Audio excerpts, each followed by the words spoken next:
Hola queridos amigos, una vez más estamos aquí para estudiar la palabra del Señor. En este momento vamos a entrar a estudiar la segunda parte en cuanto a Daniel el capítulo 6. Así que te invito, como de costumbre, a que tengamos una palabra del Señor para abrir la Santa Biblia. Nunca podemos estudiar la palabra de Dios sin primero pedir su dirección. Así que te invito a que oremos. Amante y bondadoso Dios, en este momento, una vez más, debemos agradecerte porque hasta aquí podemos decir que nos has cuidado, podemos decir que nos has guiado en este estudio. Así que imploramos una vez más que tu santa presencia esté con nosotros, guiándonos en este estudio que vamos a realizar en este día. Te lo imploramos por amor a Cristo Jesús. Amén. Muy bien, en el capítulo o en la parte anterior, nosotros estuvimos viendo esta historia de Daniel el capítulo 6, a donde vimos que después que el imperio de Babilonia cayó, empezaron a gobernar los medos y los persas. Allí en esta nación, Daniel se siguió destacando por su gran fidelidad, tanto a las leyes humanas como a las leyes divinas. Nosotros vimos que Daniel era un hombre fiel en todas las cosas, pero los otros gobernantes se llenaron de envidia contra él, así que idearon un plan para hacer caer a Daniel y poderlo quitar de la posición que él estaba. Así que ellos procuraron buscar en la ley de Dios para hacerlo caer, porque él sabía que él iba a seguir adorando a Dios. Ellos buscaron que el rey firmara un edicto para que no se pudiera adorar a nadie, sino solamente al rey. Porque haciendo esto, ellos sabían que Daniel iba a quebrantar ese edicto y iba a seguir adorando a Dios. Así que Daniel fue echado en el foso de los leones porque el plan se dio tal cual ellos lo planearon. Ahora, ¿qué sucedió con Daniel cuando fue echado allí en el foso de los leones? Vamos a leer lo que nos dice el versículo 18. Dice así: luego el rey volvió a su palacio y se acostó en ayuna. No trajeron instrumentos de música ante él y se le fue el sueño. El rey, por tanto, se levantó muy de mañana y fue a prisa al foso de los leones, es decir, al otro día. Y acercándose al foso llamó a gritos a Daniel con voz triste. Es decir, el rey parece que tenía la noción de que Dios lo iba a librar, porque él sabía que Daniel era fiel. Luego dice: Daniel, siervo del Dios viviente, tu Dios, a quien tú continuamente sirves, ¿te ha podido librar de los leones? Entonces Daniel respondió: Rey, para siempre vive. Mi Dios envió su ángel que cerró la boca de los leones para que no me hiciesen ningún daño, porque fui hallado inocente por él y aún ante ti nunca hice nada malo. Entonces el rey se alegró en gran manera y mandó sacar a Daniel del foso, y cuando lo sacaron no hallaron ninguna lesión en él, porque había confiado en su Dios. Es decir, que una vez más vemos cómo Dios no libra de las pruebas a sus hijos, sino que Él mismo desciende para estar con sus hijos en medio de las pruebas. Nosotros debemos de confiar en eso, poner todos nuestros problemas en la mano de Dios, ser fiel a Dios sobre todas las cosas, y entonces podemos estar seguros de que la respuesta vendrá cuando tengamos un momento de dificultad o de prueba.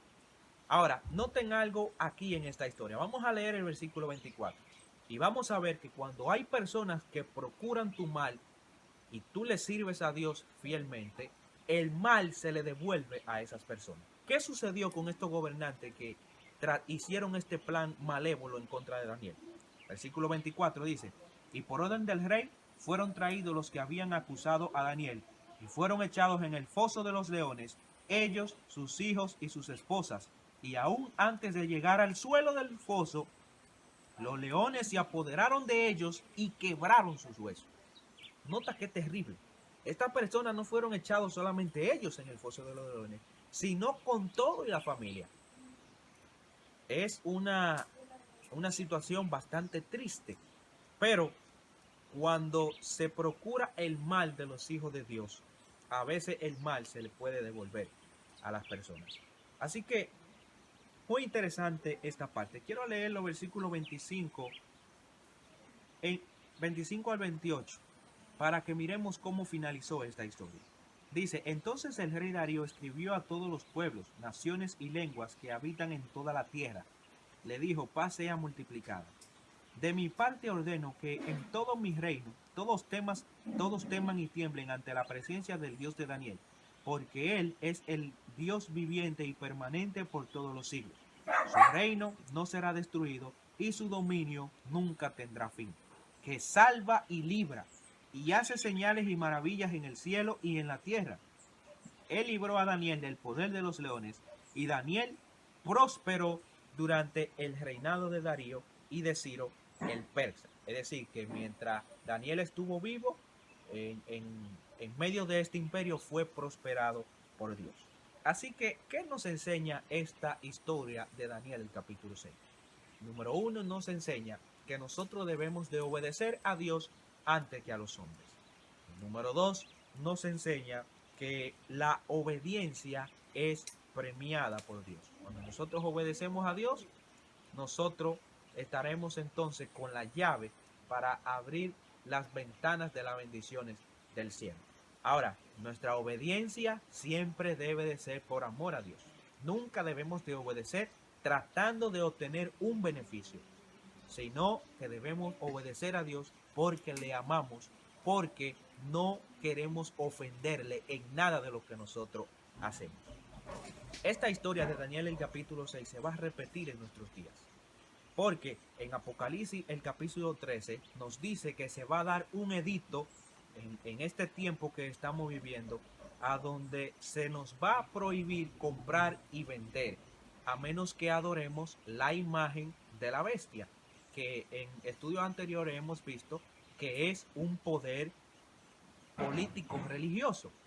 En Apocalipsis 13 y los versículos 14 al 16 dice así, hablando de la bestia, dice, con las señales que se le permitió realizar en presencia de la primera bestia, engaña a los habitantes de la tierra y les manda que hagan una imagen de la bestia que tuvo la herida de espada y vivió. Es decir, de la bestia que se menciona en Apocalipsis capítulo 13, versículo 1 al 3, que es un poder político religioso. Y este otro poder que se menciona aquí en los versículos 14 al 16 es un poder político que por obligación, por ley, hace que se adore a la primera bestia. Dice, se le permitió infundir aliento a la imagen de la primera bestia, para que la imagen pudiese hablar y dar muerte a todo el que no adore a la imagen de la bestia. Fíjense, hay un decreto de muerte aquí, una ley, para que el que no adore a este poder político religioso sea muerto. Y luego dice, y ordenaba que a todos, pequeños y grandes, ricos y pobres, libres y siervos, se les ponga una marca en la mano derecha o en la frente, y que ninguno pueda comprar ni vender. Esto está pronto a pasar. Y nosotros vamos a estudiar ese capítulo y vamos a ver quiénes son esos poderes. Porque nos conviene a nosotros saber eso, para que nosotros podamos estar preparados, para que así como Daniel se mantuvo fiel, nosotros también podamos mantenernos fieles. Porque Dios no ha prometido librarnos de las pruebas para que no tengamos dificultad. Dios ha prometido permanecer con nosotros en medio de las pruebas. Así que ojalá que tú puedas poner a Dios en primer lugar para que Él pueda obrar así en tu vida. Que Dios pueda bendecirte grandemente.